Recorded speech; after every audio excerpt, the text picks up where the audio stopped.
What's up, everybody? The Cincinnati Bengals aren't the only ones with new stripes. We got ourselves some new digs as well as a show. This is the Orange and Black Insider Bengals podcast. I am Anthony Cosenza, joined by my partner in crime, John Sheeran. John, we got a new look, new sound, we're finally getting professional up in this mug, thanks to some others outside of me, of course. How you doing, man? It's an entirely new era. Like that logo, I have seen it since 2016 when the show kind of came about, and I'm really digging the new upgrade. Big shout out to Richard Dalton. A lot of you guys know him as Dalton's Signature on Twitter. He proposed a lot of ideas to us, and we landed on what you're seeing right now if you're watching on YouTube and what you're looking at on cincyjungle.com. So big shout out to him. I think it looks great, and big shout out to Anthony for putting the intro together. Oh, well, thanks. Yeah, Dalton's a man, and we're gonna. If you need some graphic design work, he is the man for you for sure. So hit him up for some work for your business or your nonprofit or whatever it is. Hit him up for some work for sure. Great guy, great Bengals fan. Had the pleasure of meeting him in Seattle not even last year, the year before. That's how fast time's going. So great guy, and we want to support him. He did great work for us, and hopefully you enjoy what he put together for us, just kind of on his own whim. I kind of said, hey, if you get a chance, maybe put something together and see what comes of it. And it turned out awesome. So thank you, Dalton. Appreciate it. Yes, everybody, I know we're late. We've had a lot going on today, but we've got a lot to get to. We're going to talk about some Bengals headlines. I know we usually save those for Monday. We're going to talk about that. We've got a lot of free agency talk. John's going to state his case about the Cincinnati Bengals in a free agency approach. We're going to talk about a specific free agent that the Bengals could target, a familiar name. And then we've got a little soundbite of the week for some fun. We haven't had a soundbite of the week. We usually save those for in season, but we've got one for you. So we'll share that. But John, I assume you're doing well and staying warm in Ohio. We finally got rain in my neck of the woods. So we got some weather finally my way. Am I ingrained in the Ohio culture if I get cold rain? Very much so, yes. It is the point of the year where it's 20 degrees in the morning and 60 degrees at the peak of day right now in Ohio. Ooh. So it's a lot of seasons going together. It's actually, I think, a flood warning for the Ohio River because of all the snow that melted, and we had some rain late last week. But supposedly it's supposed to be dry for the foreseeable future, and hopefully a lot of stuff gets dried up. But yeah. Better hunker down for that LA rain out there. Yeah, that LA monsoon for sure. Well, let's get to some small headlines first, and then we'll kind of get into some larger headlines. Bengals, of course, the reason why we didn't talk about this on our Monday water cooler chat is because it occurred on Wednesday. So we are sharing this with you now, and what the Bengals re-signed a reserve cornerback, Jalen Davis, John. I don't hate to use this term, but camp body maybe, a guy who got a little time towards the end of the year because of injuries. But your thoughts on the Bengals re-signing Jalen Davis? Yeah, I don't even remember when he joined the team. It was sometime in the middle of last season, and he was a guy from a college in Georgia. I'm not entirely sure which college it was, but yeah, he just kind of came on when they were just going through bodies after bodies at the cornerback position because it was so banged up. He eventually got onto the field. I remember him against the Steelers in that first Steelers game, and he was just unfortunately abused when their passing offense was still competent.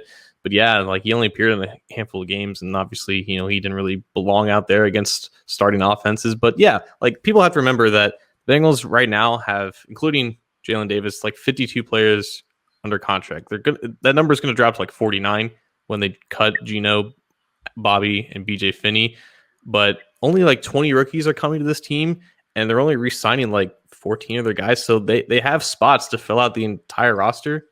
And like Jalen Davis, he's just the guy that's going to be a part of that just because he was here last year, and they're probably going to lose a couple of cornerbacks in free agency. So there's no harm in bringing him back for like a 1-year deal. He was an exclusive rights free agent, and right. I'm not entirely sure if they tendered him with that or if they just declined his tender and just re-signed him to like a vet minimum type deal. Regardless what it is, it's a little bit less than $1 million for him because he's Jalen Davis.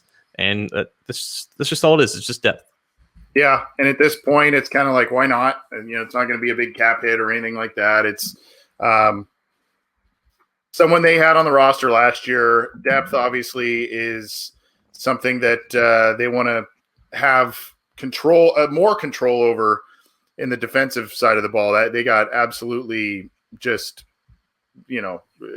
whatever, fleeced by injury, I guess is the best way to put it. But yeah, so they signed Jalen Davis, bring him back on a 1-year deal. He's going to be sticking around with the Cincinnati Bengals, so he'll be working for a spot on the roster. We'll see what happens going forward there. The other you played Utah State. My bad. I don't know why I said Georgia. You played Utah State. Sorry. Yeah, Utah State. Yeah.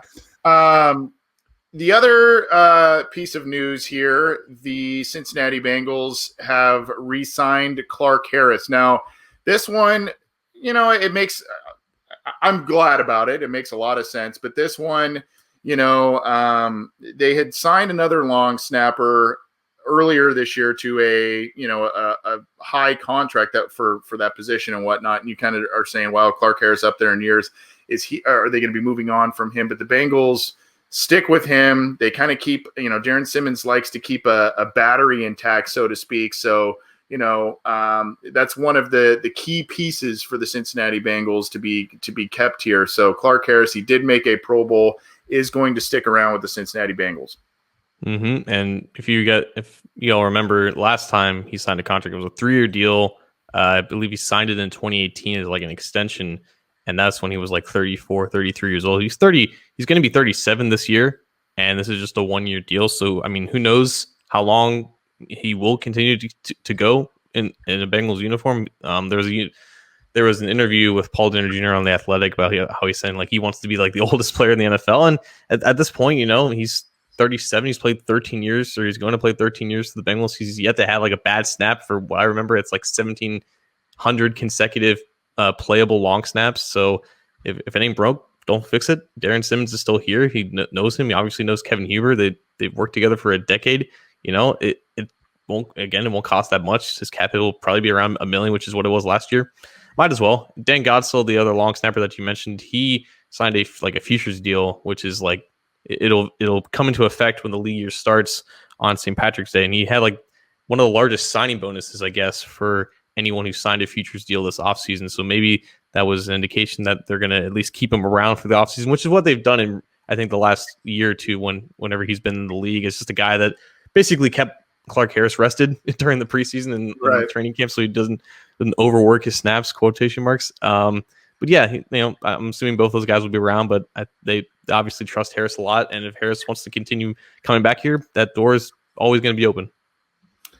Well, you mentioned it a little bit, and Jay Morrison may be the guy who jinxed Clark Harris going forward here. Long snappers don't have much in the way of stats, but the one that counts has reached an epic level for Harris, 1,699 consecutive deep snaps without an unplayable delivery. Well, thank you, Jay. You just jinxed Clark Harris. Just kidding, Jay. You're great at what you do, and we love you. But, that's got bad juju written all over it. But, look, I mean, if you remember – before Clark Harris, there was the whole Brad St. Louis debacle where Brad St. Louis was a very reliable guy for a long time. And then there was just a stretch where it was unbelievable, where he got into his own head or something, and he could not snap the ball with any success on long snaps. And then along comes Clark Harris to steady the special teams unit. So, he's been kind of a godsend, and thank you for mentioning Dan Godsill. That was the name I was thinking of in the futures contract there. The Bengals paid him a lot of money on that futures contract. So, so I guess in that respect, it was a little bit of a surprise, but Bengals re-sign Clark Harris. One quick thing that I noticed before we took the air, John, I may spring you with a surprise here. This is courtesy of a friend of the show from All Bengals, Nicole Zembrote. She was on one of our pregame shows last year. She's relaying that Michael Jordan has been working with Willie Anderson. Willie Anderson obviously doing the coaching and training side of things, working with a lot of high school athletes, a lot of college athletes. But the fact that he is working with Mike Jordan is probably music to a lot of people's ears. So thank you to Nicole Zembrote for relaying this. This was off of Michael Jordan's Instagram page. We'll see how this pays off here. Willie Anderson has some ties to obviously the Bengals, and he was working with another young man, I think, who's headed to Ohio State, a top recruit. So he's got some Ohio State ties too, John. But, brief little snippet, but I think this is kind of encouraging based on the needed development by Michael Jordan in whatever capacity plans they have for him next year. To Jordan's credit, he just turned 23, which is actually younger than some offensive line prospects in this draft, which is like, that's the intrigue for someone who's 21 when they come out of college, is that they're still young and moldable, and there's presumably a lot of development left on their path. And it's good that Jordan is continuing to seek extra help in the form of one of the greatest offensive linemen to ever play for the Bengals. So that's obviously a good sign. But also back to Harris real quick. It's hard to really compliment long snappers without also jinxing them in essence. But yeah, it's good to see Harris back, and I'm assuming that Jordan is going to be back in the fold as well. Whether that's in a position where he can compete for a starting job or just to be a versatile backup. It's good to see that he's still wanting to get better and still trying to prove to be valuable on this team. Yeah, I mean, I'm seeing a lot of negative comments about Michael Jordan, but hey, I mean, I know he has struggled. I know he was part of an issue, the major injury to Joe Burrow last year, but I mean, he's working at his craft. You got to give him credit, and he's doing what he can, and is working with one of the greatest offensive linemen to not only play for the Bengals, but in the league. So, this is a Hall of Fame caliber player, former player that he is working with. So hopefully that pays dividends for him. Couldn't hurt for sure. Let's get to kind of the big news, John. And there are mixed opinions on this one. The Bengals brought in, I guess, mixed opinion, I should say, with if the Bengals end up pursuing a contract and signing this player. Ricardo Allen, a defensive back, kind of a Swiss Army knife kind of defensive back, if you will, has played some safety, has played some slot corner. He's had some ups and downs. It seems that he's a better safety than he is a slot corner. Your impressions on this move, or this the Bengals bringing him in for a visit? I know there's an obvious connection with Lou Anarumo, which you were one of a few to point that out. Well, it makes sense why he is considered a better free safety in the slot corner, because he's barely played slot corner. Like the majority of his career, he's just been like a deep half or a true center field deep safety at 5'10", 5'9", 186 pounds. Like that's where Atlanta saw best fit to have him for the past 6 or 7 years now. But yeah, like the connection with Anarumo, he was drafted out of Purdue. So he played his first 2 years out of Purdue and was recruited when Lou Anarumo was still the defensive back secondaries coach for Purdue before Anarumo left that position for the Miami Dolphins in 2012. So obviously there's familiarity with Allen back to his high school and then his early college days. And in college, he was more or less an all-purpose defensive back. He wasn't specifically a safety or a cornerback. He was just a guy that kind of played wherever he needed to, because it's college, and if you're that small and you need to make an impact, you just play wherever you need to. I think he finished his Purdue career at cornerback, so like that's an angle, right? You have that versatility from back in the day where you played under a guy, so like the same verbiage and the communication and all that stuff. So that's an angle with Anarumo as well. And I think in terms of what it means for the Bengals, I guess, like for one, the backup to Jesse Bates at free safety is probably not on the roster right now. Like Brandon Wilson is a candidate to be re-signed, but he's not really a free safety. He's a guy that has played mostly in the box or maybe in the slot. And the only other guy that's really that was on the roster last year is Trayvon Henderson. If you guys don't remember who that is, I don't really blame you. He hasn't really played it at all. So they don't really have a lot of depth behind their best player on defense. And Ricardo Allen, who's going to be like 30 in December, who's coming off of, I think, the biggest contract of his year, which is why he was released by the Falcons. It makes sense to bring him in as a depth option there that has familiarity in under Anarumo and what Anarumo would probably ask him to do. And he knows that he has the capability to line up on different places in the secondary. So if that's the case, if that's what this is, as just a guy that fills out the roster, fills out what could be the 53-man roster as a guy who can back up free safety and maybe play cornerback in a pinch, that's fine. If that's what it all is. But, I think that's what we should just hold our expectations to right now, and not I guess, think of it as something bigger than what it probably is. Yeah, in 7 years, 11 interceptions, over 77 games. He's had a couple of injury issues. Not overly big, 5'9", 186, especially if you're kind of playing safety. But, I guess, John, my thing with it is, if this is a depth signing, if this is a rotational guy, a guy that you can get on a manageable contract, and you can kind of move him around to different places on the defense, kind of like what we had thought maybe was going to happen with some of the safeties last year when you got that trio of Sean Williams, Von Bell, and Jesse Bates. You thought there'd be more movement around with those guys. Maybe that's the plan here with Allen. If that's the case, I'm fine with it, especially if the Bengals end up bringing back a Brandon Wilson for the kick return duties and whatnot. I'm fine with that. If it's more for a replacement for Mackenzie Alexander as a slot corner, I'm pretty uneasy with that. And it wouldn't really make a lot of sense, like to go from Douglas Denard to Mackenzie Alexander to then Ricardo Allen in like a 3-year span. That's just like a clear, like downward progression in terms of effectiveness in that spot. Like I think back to last year, the Bengals made like 8 unrestricted free agent signings. One of them was like LaShawn Sims, who I think if Ricardo Allen is like the LaShawn Sims of their free agency class for this year, I think you're okay with that, because LaShawn Sims was just a backup special teamer at cornerback that wasn't counted on to play a lot, at least going into the season, but then unfortunately had to play a lot and he got exposed because of that.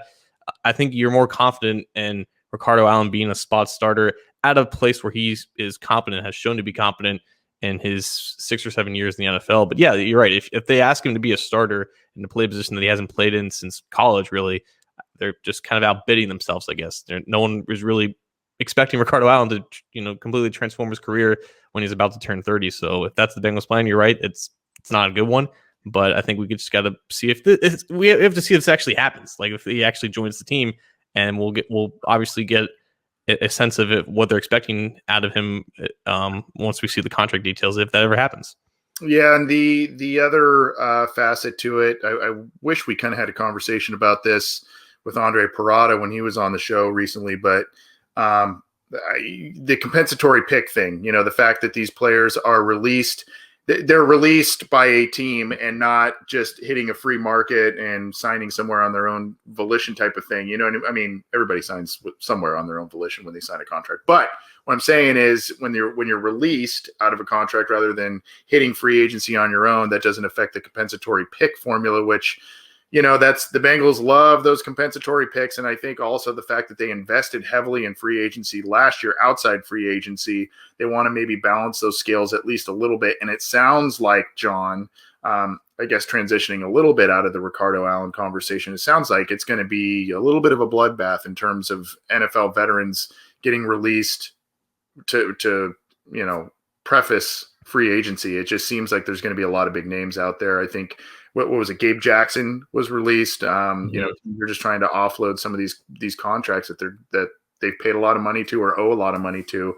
And the Bengals could reap some benefits there.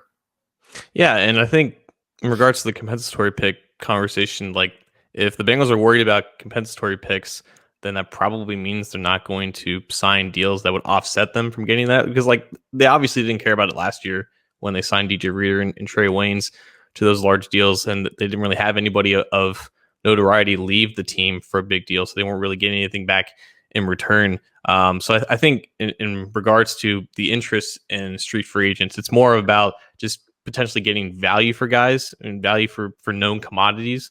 Whereas if you sign unrestricted free agents, typically you're getting guys that are trying to maximize their value and maybe getting into their first non-rookie or first veteran contract, and they're trying to maximize their monetary value, and you're not really getting the max value, I guess, for what that player's skill set is. In regards to these street free agents who were released off of whatever salaries they were getting paid, they're not going to get paid, obviously, as much as they were from their former team, so you're kind of buying low on guys that could still bring value to them, and I think that's exactly what Allen is, and I think the Bengals are going to make a handful of these signings where they're going to get some guys on the cheap that have been known commodities in this league. Whether or not they're starters or not, it's all irrelevant as long as you fill out the roster in the ways that you should. Yep. And these guys may, some of these guys who may be released may be playing into the Bengals' hands with this compensatory pick formula and just being able to upgrade their roster with some talent that they can get cheaper than they maybe thought they could. So, I guess good news for the Cincinnati Bengals is they look to improve themselves via free agency. I've got my free agency hat on now, John. There's a lot of comments about my hair and all kinds of stuff, and I messed it up by scratching my head. So I'm putting on the free agency hat now. I'm getting I'm getting not fancy. Everybody was saying, "Where's the hat? Is this the first show you've done without a hat?" No, it's not. But I put a hat back on. So not only is it crazy that we consistently talk about your headwear, but like on a weekly basis on the show, but it's crazy how you get a lot of hate for wearing hats. And as soon as you don't wear a hat, questions start arising about why you aren't wearing a hat. Like I'm a little confused. I'm a little confused as well, especially with the comment from TB83 and Twitter saying upgrade with higher football IQ. So I don't know if that was directed to us or upgrade the roster, meaning upgrade the roster with higher football IQ with players. But we'll see. I don't know. I don't know what that was directed to, but that's the joy of the live chat, my friend. He's back. He's backpedaling. He's saying the roster. Okay, good. Well, we all know my football IQ is low anyway. So anyway, we're going to get to State Your Case, which is going to be John's floor here this week. Before we do, just want to remind everybody to get the show how you can. You can click that new looking logo right below John's shoulder there. You can click that to subscribe to our YouTube channel or get all of our stuff on Cincy Jungle's Facebook page, cincyjungle.com. If you can't join us live for this show, our listener questions live that we do on Fridays, or our news show that we do on Monday, news headline show, get the show on your favorite audio streamer, iHeartRadio, iTunes, Stitcher. Remember, on Stitcher, click the Cincy Jungle stream, not the OBI stream. That one's not being updated for some reason. So make sure you're on the Cincy Jungle stream. Get it on any of your favorite audio platforms. And don't forget also to check out Ace and Zim on their show, Orange is the New Black, part of the Cincy Jungle podcast channel. And, of course, Matt Minnick's Chalk Talk, where his videos are on our YouTube channel. And, of course, his podcast interviews are on the audio streamers too. So, Anthony, as you mentioned earlier, Gabe Jackson just got released by the Las Vegas Raiders. That was a heavily speculated cap casualty for this offseason. I think the Raiders are going to save around $9.5 million for doing that. Gabe Jackson is 29 years old. He's going to be 30 entering the season, and he's been a pretty solid player. And we're already getting questions about, should the Bengals be interested or should they sign Gabe Jackson? Yeah, they should be interested. He would be an upgrade over what the Bengals have at the guard spot on this roster. And that kind of leads into what the State Your Case is, because I want to take us back to last year, whereas we heard rumors about the Bengals being more active in free agency, but we weren't exactly sure what that was going to look like. Or were they going to be active relative to their standards, or are they going to be active relative to other aggressive teams in the league? That's just a formula. It's just a methodology that they typically avoided. We weren't sure what to expect when we were hearing things that we've never really heard before. And all of a sudden, they went out and they missed on Joe Sherbert, or they were just outbid. They didn't want to up the ante with that, and then they went out and got DJ Reader, and then like 30 minutes later, they announced that they signed Trey Waynes, and both those contracts they exceeded almost $100 million in total value, 4 years, 3 years, like the biggest deals that we've ever seen from them. And there's a lot of praise of DJ Reader, and there was some questions with Trey Waynes about should the Bengals be doing this. And I remember like the discourse with the Wayne signing was that it's a lot of money, and it's sending a statement that the Bengals are actually targeting a known name for real money, and that's, I guess, progress in a vacuum. But is it really that smart to invest a lot of money in Trey Waynes in that contract? And that's been debated for months now on this program. But last year it seemed like the expectation was that, or just going above and beyond the expectation, was the Bengals spending money, period. It was making an effort to go out and get guys that were going to be highly touted on the market, or just making a statement by just opening up the checkbook and showing that you care. Now, that was last year, and it was the first time they ever did it.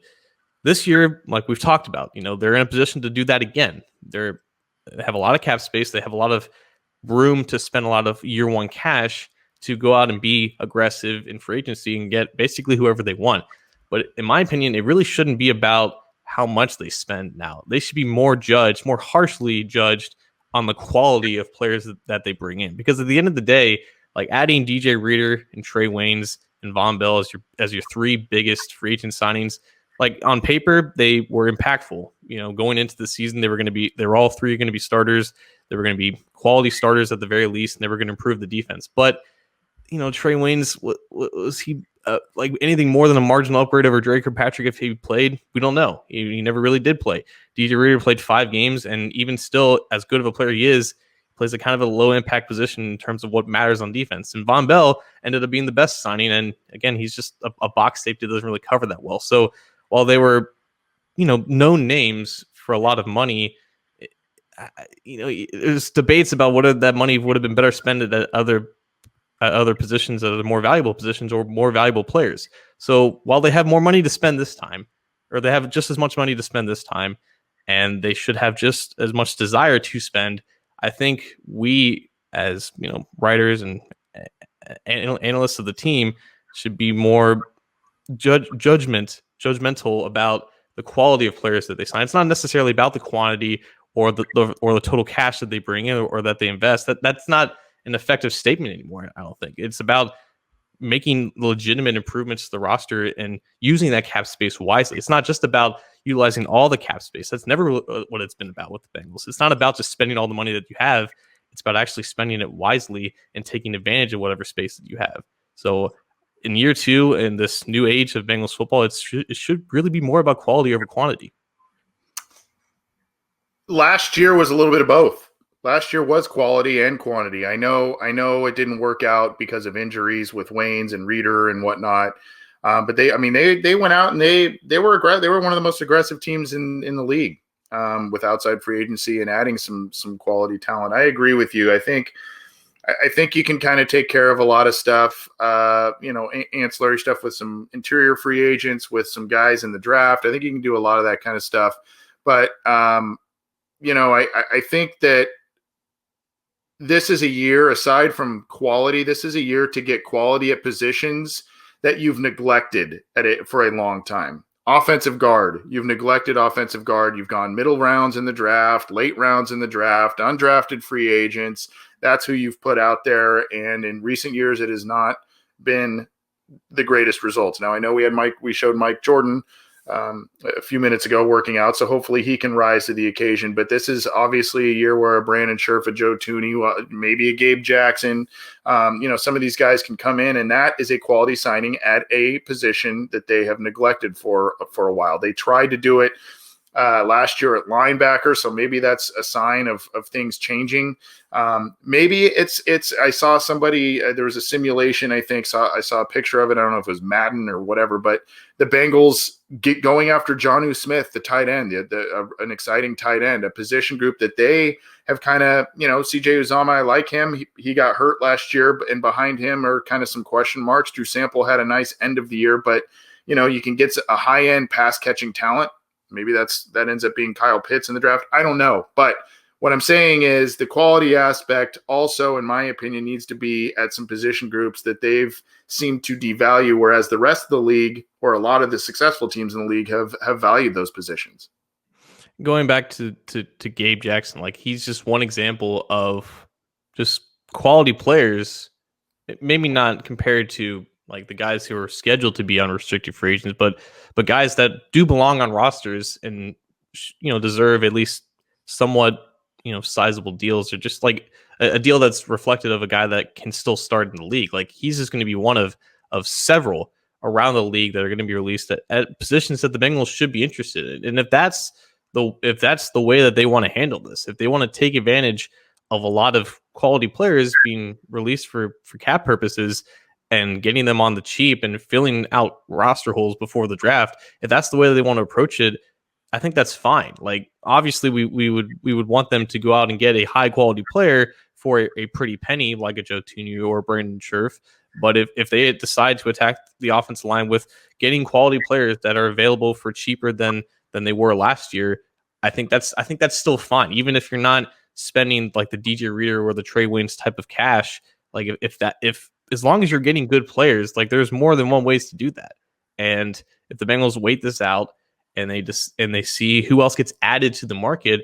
In a case like if you sign Gabe Jackson and pencil him in as your starter right guard, that's already an improvement at that position. Now it's relative to what they have, and they shouldn't be done at that position, but it's a step in the right direction, and it's one that they should feel comfortable taking because it's not going to be that expensive. Like how much are they going to go out of their comfort zone? That's yet to be seen. That it's possible, but it is. We still need to see it in order to fully 100% believe it. And if there are multiple Gabe Jackson type signings on this team that just fill out the roster where you're not backing yourself into a hole in the draft, I think that's fine and commendable, even if you're not spending a lot or most of the cap space that you have. Yeah, I saw a flip side of the argument saying, there are so many holes on the roster, so maybe quantity is a better route to take here. But I just it's the same thing that they've done in the draft. They've hoarded draft picks, and instead of using those to move up in a lot of different cases for what seems to be and who usually ends up to be a quality player, they hoard picks just to kind of have them. And they end up using picks on players that end up not making anywhere near the impact as some of these other players that they could have by packaging those and moving up. So I think from a free agency standpoint, I'm seeing some people saying, we're fine at tight end. Okay, fine. Well, tight end still, it's a weapon. If we're fine at tight end, then why are we having the Kyle Pitts discussion as well? So, I mean, it's kind of like,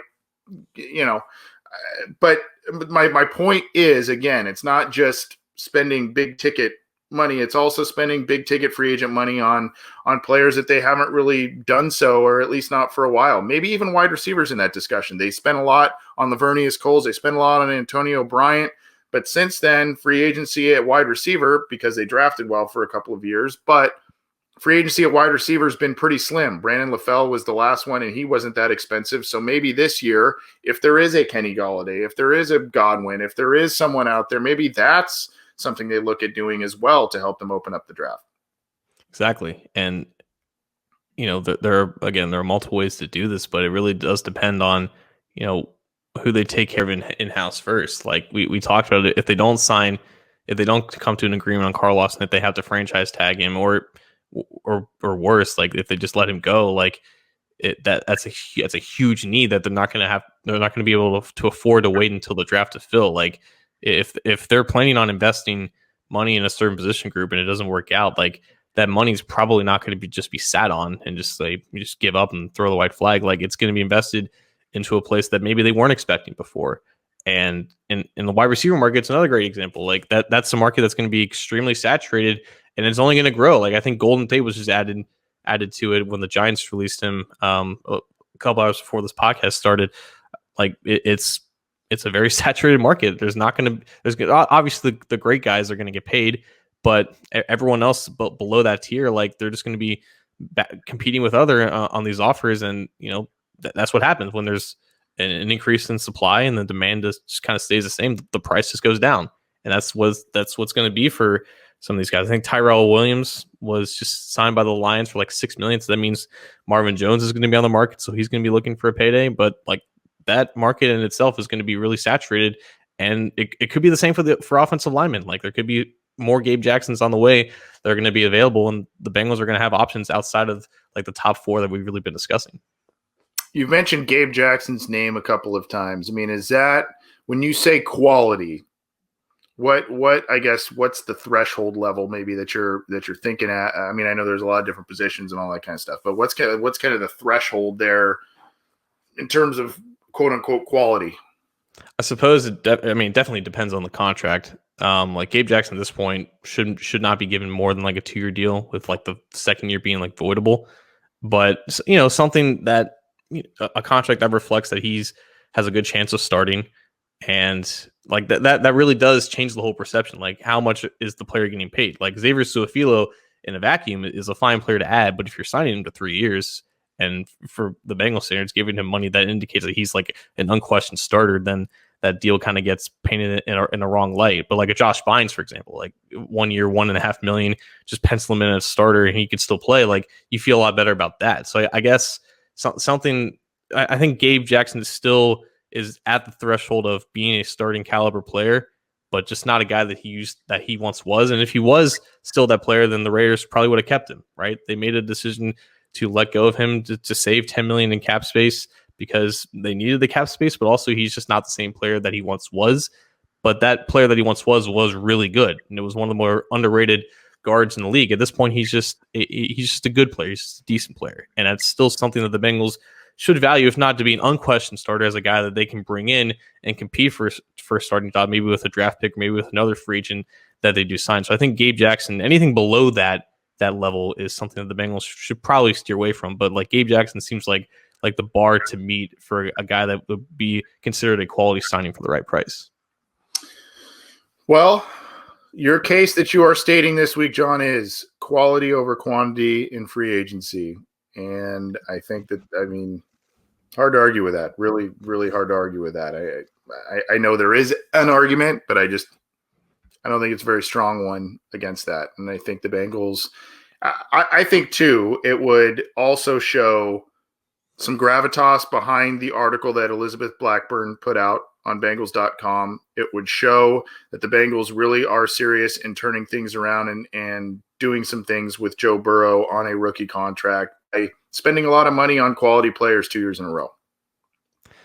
Yeah, like the path is there, and I think last year showed us a lot that they're committed to it, and it's really just about following that up, and it's continuing to learn from mistakes as well, like to maybe avoid certain type of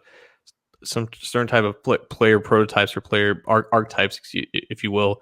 Avoid players at certain age ranges, like avoid players with injury backgrounds and stuff like that. Like it's okay to make some mistakes if you have this cap space to work with.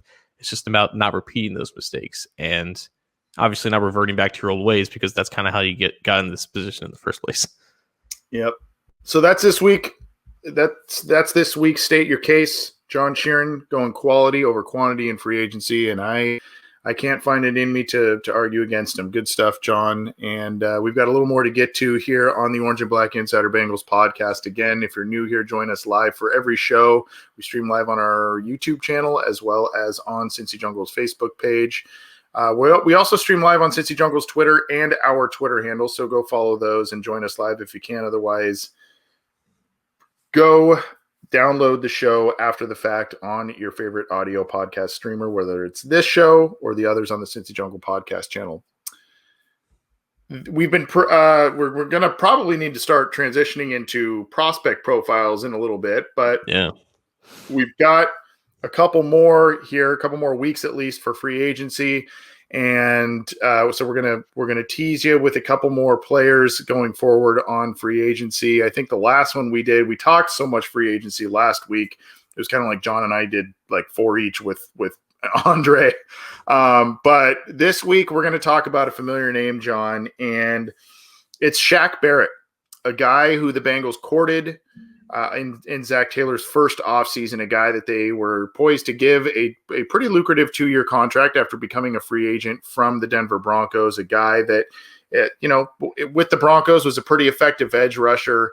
Something happened. We talked about it on this show. We talked about it on, at length, and the Bengals felt for some reason that Shaq Barrett had a shoulder issue, and for some reason pulled the contract. And when they pulled the contract, Tampa Bay swooped in, grabbed him, and all of a sudden, Shaq Barrett has been one of the best defensive players in the league. Now, when the Bengals were going to sign him, which is now going on 3 off seasons ago, he was a nice player. He was a good player, maybe a rotational player at the time, could ascend to a starting player. And we'll talk some stats in a bit. But I mean, with the Denver Broncos in 5 seasons, never amassed more than 5.5 sacks. Or 12 quarterback hits in a season. And these are years where he's playing in 3 of the 5 years he played in 16 games. Another he played 13. I think he missed his rookie year with an injury there. So, in 4 of the years he played substantial amount of games and really didn't explode with the type of numbers that we've seen here as a Buccaneer. And what we do know is this guy was an absolute animal in the Super Bowl. We also know that he had some big stats over the last 2 seasons with the Tampa Bay Buccaneers, John, played 16 games in the regular season. In 19 and 15 this year, started all of them. 19 and a half, league leading, 19 and a half sacks in 2019, another 8 this year. In 2019, John, 37 quarterback hits. Just always around the football. 6 forced fumbles, 2 passes defended in 2019, and another 2 forced fumbles. So the production fell off a little bit this past year, but still an absolute force of a player. And the Bengals need edge rush help. The Bengals need edge rush help, and he's a guy who can come in. Now, there are a lot of different variables here, John. Number one, will the Bengals be interested again 2 years down the road? Number two, will he be interested back with the Bengals after this odd situation that he took them to task on Radio Row, quote unquote Radio Row, before the Super Bowl? He took them to task, basically airing some dirty laundry about what happened there, and he didn't really understand it. So is he even going to want to come back to Cincinnati? Are the Bengals going to pay him? And the big question, too, for me, John, aside from is Shaq Barrett going to even want to come back to Cincinnati after what transpired, the biggest question to me is which kind of Shaq Barrett are you getting? Because now he's entering his 8th season, and it seems as if he at least entered his prime in 2019 as an NFL player. I don't know that getting that type of production should be expected again, especially the 2019 production. That's just kind of astronomical. But I don't know. Are we now looking at those 2 years where his peak, and now we're starting to look at the downside of his career? Or is this still a guy that can give you 2 or 3 really productive years? I will say this. Like, when the Bengals were eyeing Shaq Barrett in 2019, they were playing the game perfectly, because while Shaq Barrett didn't have the volume traditional stats that you would look for in a starting quality edge rusher, you have to remember, like, he was playing behind both Von Miller and DeMarcus Ware at the time for the Denver Broncos.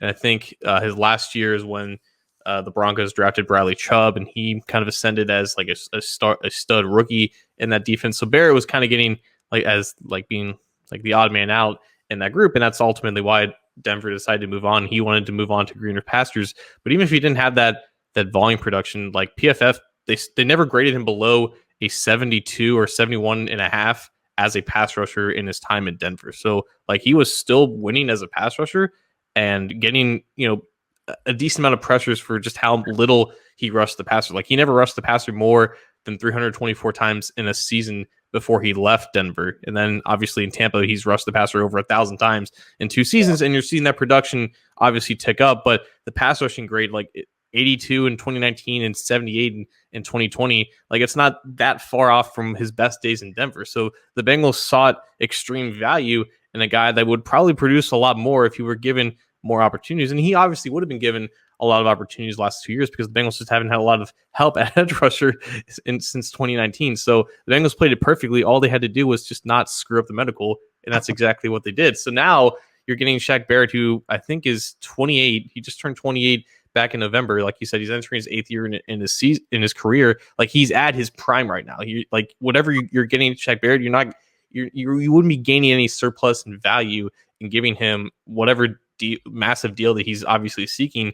And I think it works in the Bengals' favor when the fact that he might be available, because I think the Buccaneers are going to franchise tag Chris Godwin, and they're not going to tag Barrett again. So they would have to sign him to this mega deal. And I don't know if they're really committed to doing that after, seeing what he did, and the fact that they might not get anything more out of him than what they already did. But I don't think the Bengals are necessarily going to be interested in that price, especially if they're paying Carl Lawson either the franchise tag or giving him a multi-year deal. And obviously they wouldn't consider Barrett if they, lock in Carl Lawson for the foreseeable future. But I think they're interested in gaining value in Barrett now. And now that he is what he is, I'm not sure if it's really on the table, because that would just require a contract that they've never really given out before. And you would have to expect the same production in Tampa Bay. And I'm not even sure if it's replicable anymore. I don't know that it is either. And the Carl Lawson thing is another, factor in all of this. I would like to think that if the Bengals hang on to Carl Lawson, whether it's with the franchise tag or multi-year deal, whatever, I would like to think that the Bengals will still add other pass rushers, whether that's in the draft or in free agency, even if it's a rotational. I mean, they need to get after the quarterback. They need to get after the quarterback. That much is apparent. I know they had injuries up front. And, you know, some of these teams that have multiple edge rushers, multiple guys who can get after the passer. I mean, you saw Arizona, they have Chandler Jones, and then they just added J.J. Watt. Now, who knows how much J.J. Watt has left in the tank at this point, but I mean, those are two guys that can rush the passer, and they saw the value of paying a lot of money to two guys to get after the passer off the edge and move J.J. Watt around and all of that. So I guess, you know, the Carl Lawson thing plays into what you could do with a Shaq Barrett type of thing, but I still think the Bengals need multiple pass rushers and potentially in free agency. And I think this signing would be one of those things that play into your state your case about quality. You know, this is a quality player. He may start to hit his 30s and, you know, all of a sudden be a different football player, but this is a guy I think could be a quality get for the Bengals. Basically, this plays into the quality versus quantity aspect of the free agency state your case segment that you talked about. Right. And to your point, like, they're obviously going to be interested in pass rush. I think that's very evident at this point. Like, it's stopping the pass rush from the opposition, increasing the pass rush on their own end. Like, Barrett is obviously a guy that they should be interested in. Like, if the Bengals are going to be interested in Joe Thuney as like a high-end offensive lineman, like, Barrett would make sense as a high-end pass rusher. Like, it's tough because when you stink at that area, it's not cheap to fix. It's not cheap to really turn around immediately. Like, you have to stick your toes into the deep end sometimes if you want immediate improvement, and you have to think from their point of view. Lunarumo is very much on the clock. Like, it's really now or never to really get that kind of back on track. And like, Shaq Barrett would do immense work in helping that, but it would require a transaction that they've never really done before at that position. And like, DJ Reader is a huge contract, but that was only $16 million in full guarantees and like 20 in practical guarantees. Like, Shaq Barrett's getting a lot more real money than that at this point, because he just plays a more valuable position, and he's honestly just a better player. So like, the emphasis obviously is going to be getting production that Shaq Barrett would get you, but unfortunately it's just not. Pass rushers are not cheap, and it's very, very not cheap business. Right. And I mean, Cleveland was supposedly in the market for J.J. Watt opposite Myles Garrett, and then now they may look to a Von Miller should he be released, that sort of thing. So, I mean, teams are loading up on pass rushers, and in the division wherein the Bengals play, they will need to they need to get after the passer. That's the bottom line. And Shaq Barrett is out there. Carl Lawson still is out there for them to potentially re-sign in some capacity. So, hopefully one or both will be a priority for the Bengals this free agency period. It's been a little while since we've done a soundbite of the week. Usually this is a Zach Taylor quote after a post-game, pre-game, that sort of thing, or it's a player, or I don't know. We usually do that in season more often than not, John. But I found this fun tweet. It's from the I Am Athlete podcast, which is hosted by Chad Johnson, Brandon Marshall, Fred Taylor. Those are kind of the three main hosts. And then, of course, they usually bring in another, you know, famous football player or whatnot as a guest host. And those three are, you know, I think they're all based in Florida, and they all kind of hang out and talk football and whatnot. This was something I found. It's on Twitter. You can find it there. But this was a cool video. It's just a fun discussion with a lot of animated guys and a lot of personalities, which is really, really cool. But these are guys that played with and or had direct connections to some of the players they're talking about. These guys are talking about some of the best college players that they've ever seen. And this is a really entertaining clip. So I'm going to play it for everybody here, and hopefully you enjoy it. It's about 2 minutes, and we can chat a little bit more after before we get on out of here. But here it is. My time. The greatest collegiate football player ever is Peter Warrick. Peter Warrick, yes! No, that's my partner. Yes. That's my partner. If you gonna no, you can't say it. Percy. Percy, oh, Come on, check it dog. out. Look, swear. You can't say swear that. No. I love P. No, Dub. listen. I love P. Dub. He didn't let me get my five, I love P. Dub, bro. Percy, bro. Percy Harvin. Nah, dog. Percy Harvin, No, I literally, know- like, he played natural football player. One of those guys that was just like he had. You talking about dog, finesse, attitude, aura, like. I know, I give you that, but P-Dub. Hey, and them runs. Look at them Gator runs.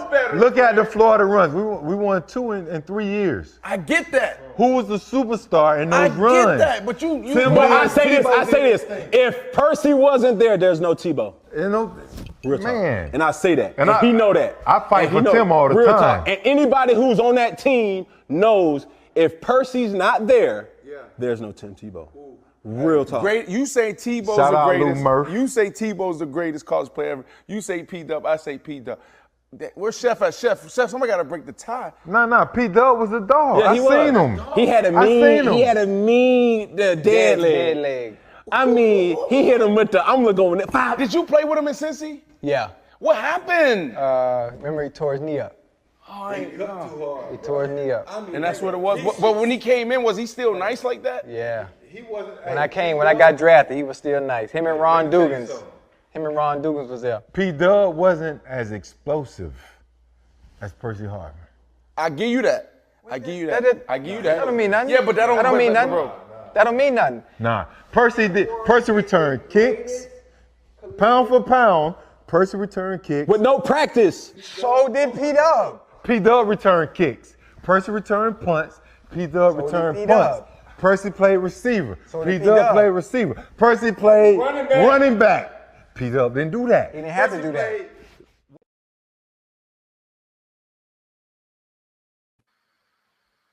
So a lot of fun there. A lot of fun. Cam Newton, obviously the guest host on that one there, but little 2-minute clip talking about some Bengals of yesteryear, Ron Dugans, Peter Warwick, and obviously all of them gushing over Peter Warwick. And then, of course, Percy Harvin entering the conversation. And Cam Newton in his brief stint at Florida played with Percy Harvin. Fred Taylor, Florida guy, another guy that just is intimately familiar with Percy Harvin and, of course, Peter Warwick. But a really fun conversation. Brandon Marshall's reaction was just the best when they bring up Peter Warwick's name. But fun clip, John. I thought it was a fun clip and worth sharing, especially with so much Bengals talk there. I think when you watch a debate like that, even if you're not 100% confident in one side or the other, you have to look at who is arguing for who and how are they doing it. Like Chad, so matter of the fact, just stood out of the conversation. Peter Warwick, he's the best. And like when everyone was arguing about Percy, like there wasn't any exaggeration or there wasn't any loud remarks from Chad. It was just P-Dub was the best. It doesn't matter. Like he like that's confidence. That's not arrogance. That's just matter of the fact. I know this is right, and I would trust Chad's opinion on that because he, like he said, he did play with him in his first couple years with Cincy, and like that was Peter Warwick. I don't remember a lot about him because it was a little bit before like when I really fully invested myself in football and the Bengals. But like I mean that's not an uncommon opinion. Like I grew up with Reggie Bush and how he tore up USC and whatnot, but like it was a couple years early, and when Warwick was just tearing it up at Florida State, like that was legit hype for when he came into Cincinnati. And it was a shame how he got the injury, but I mean when you hear Chad say that, and it's so matter of the fact, and it's just there's no need to yell, there's no need to extenuate your point. Like he was simply unstoppable, and he was probably the best that we've seen in a long time. The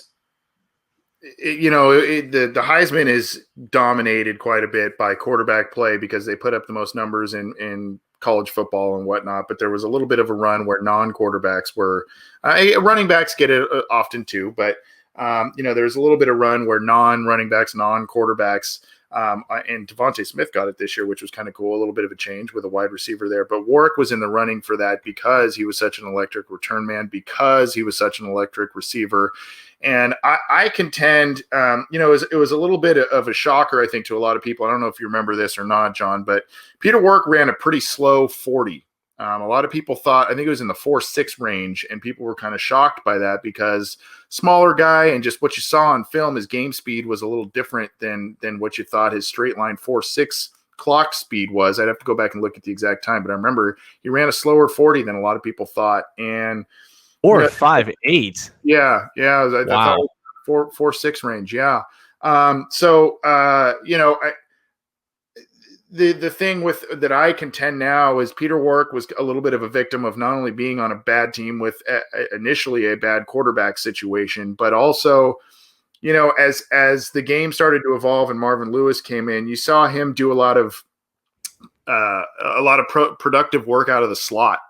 And with the evolution of the slot receiver position in recent years, I think just unfortunately, he was a guy who played in an era where the slot receiver was not as heavily emphasized as it is now. And I think had he stayed healthy, maybe been drafted a few years later, he's a guy who could have had a really, really nice career as a return man and as a guy who plays the slot and could do a lot of stuff yards after the catch. I don't think that his NFL career would have ever lived up to the hype of his college career, regardless of where he went, but kind of like Reggie Bush, right? So but really cool clip. And obviously when you hear a Bengals player talk about some other Bengals players, had to share that one.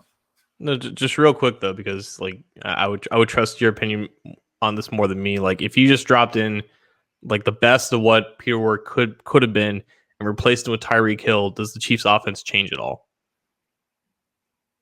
Does it? Yeah. Well, they lose a lot of elements that he brings if they don't have them, right? Well, if they replace Tyreek Hill with Peter Warrick.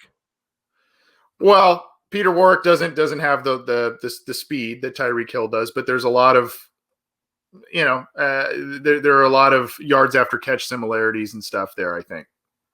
Yeah. I mean, speaking of the Chiefs and they had a guy for a long time, Dante Hall, if you remember that name. He was a guy. Oh, right.